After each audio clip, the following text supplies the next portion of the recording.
misozi ya Kivu zombi iy'epfo n'iya ruguru, aho ubutunzi bw'amabuye y'agaciro buvanze n'amare y'abaturage, intambara imaze imyaka irenga 20 itavugwaho rumwe. Muri ayo mateka hari amazina yabaye ikimenya bose n'impaka ndangamutima. Rimwe muri ayo mazina ni Leta Colonel Willy Ngoma, wari umuvugizi wa gisirikare w'umutwe wa M23. Kuri bamwe yari ijwi ry'abavuga ko batotezwa, ku bandi yari umwe mu bayobozi b'umutwe witwaje intwaro uhanganye na leta ya Congo. Uyu munsi turageza kureba inkuru yose, amateka, impamvu n'ingaruka.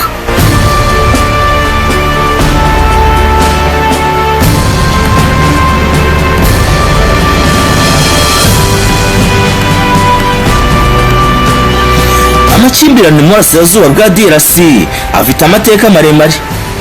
Icya mbere ni amasezerano ya 23 Werurwe 2009 hagati ya leta n'abahoze ari abarwanyi ba CNDP. Icya kabiri ni ibibazo by'umutekano, amoko, ubusumbane mu miyoborere. Icya gatatu ni uruhare rw'umutungo kamere kuruta gasegereti na zahabu mu kongera ubukana bw'intambara. Forces armées de la Repubulika Iharanira du Congo FARDC ni rwo ruhande rwa leta ruhanganye na M23. Leta ivuga ko M23 ihungabanya ubusugire bw'igihugu. M23 nayo ikavuga ko irwanira uburenganzira bw'abanyekongo bavuga ikinyarwanda barimo abanyamurenge. Iyi ni Hoparyon TV. Willy Ngoma yari umuvugizi wa gisirikare wa M23. Mu itangazamakuru no ku mbuga nkoranyambaga yasobanuraga impamvu z'imirwano n'ibikorwa bya gisirikare, ibyo bashinja leta ya Congo, uko babona ikibazo cy'umutekano n'ivangura.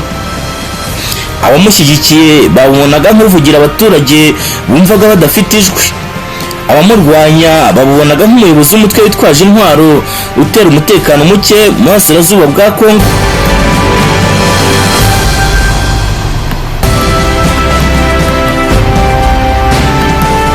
Byongeyeho ko Ngoma yashyizwe ku rutonde rwa sanction n'imiryango mpuzamahanga itandukanye ku bw'ibirego bijyanye n'uruhare mu ntambara. Ibi byakomeje kongera impaka mu karere k'ibiyaga bigari.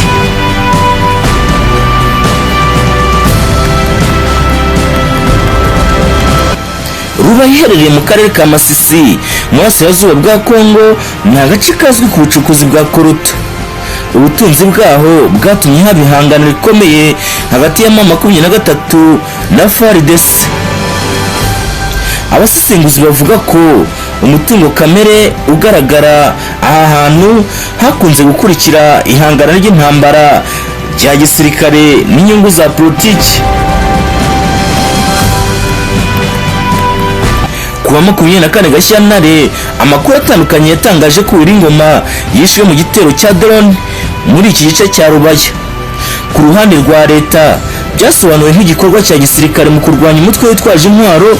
Ku bamushyigikiye byafashwe nk'itakazwa ry'umuntu babonaga nk'uvugira uburenganzira bwabo, kandi bati apfuye nk'intwari.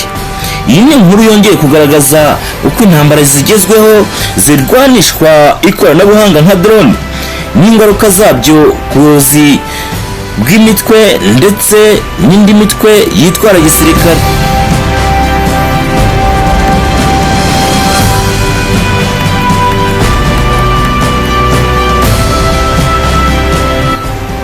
Ukuri kurimo amateka, politike, amarangamutima y'abaturage. Ariko ikigaragara nuko abasivile aribo bakomeje guhura n'ingaruka zikomeye, kwimurwa, kubura imibereho no gutakaza ubuzima, byose biturutse kuri Forces armées démocratiques du Congo FARDC.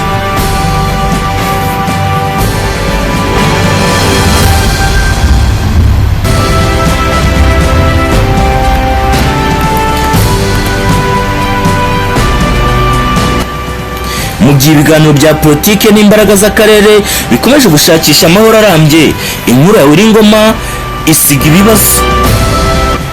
Ese intwaro nizo zizana igisubizo? Ese uburenganzira bushobora kugerwaho binyuze mu biganiro? Ni izihe nzira zo kurinda abasivile no kugabanya amakimbirane?